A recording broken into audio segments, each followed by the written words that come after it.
ভয় পাওয়ার জন্য তুমি তৈরি তো? আজকে তোমাদের যেই ভূতের ঘটনাটি শোনাবো সেটি আমার এক আত্মীয়র সাথে ঘটেছে।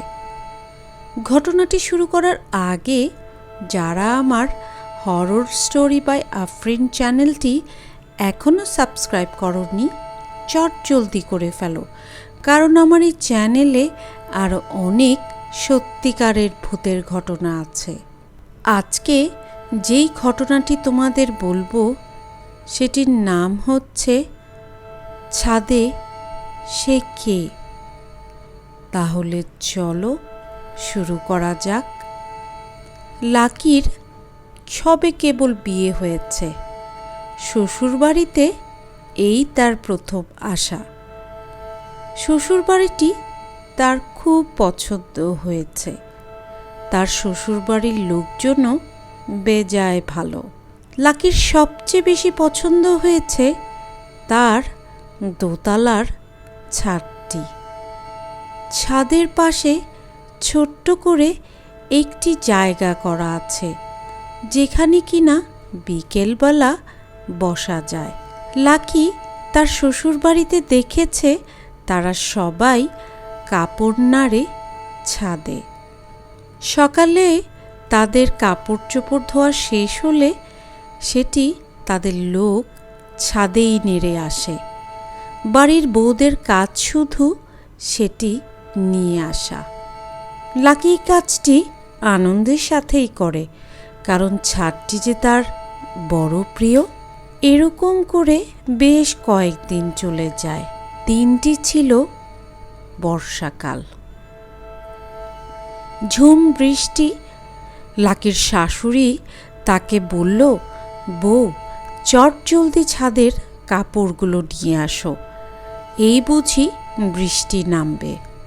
লাকি দৌড়ে গিয়ে ছাদে উঠে গেল। সেদিন বৃষ্টি হবে হবে বলে আকাশটি এতই কালো ছিল যে মনে হচ্ছিল বিকেলবেলায় রাত নেমে আসছে। লাকি চটজলদি তাড়াহুড়ো করে কাপড়গুলো তুলতে গিয়ে হঠাৎ তার চোখ পড়ল ছাদের একটি কোণায়। তার কেন জানি মনে হলো কেউ একজন দাঁড়িয়ে তাকেই দেখছিল। সেই দিনের সেই ঘটনাটি সে আর পাত্তা দিল না। এটি আরেক দিনের ঘটনা। যেহেতু বর্ষাকাল ছিল, তারা কাপড় চোপড়গুলো বারান্দাতেই মেলা শুরু করল। লাকির ঘরের বারান্দা থেকে ছাদের কিছুটা অংশ দেখা যায়।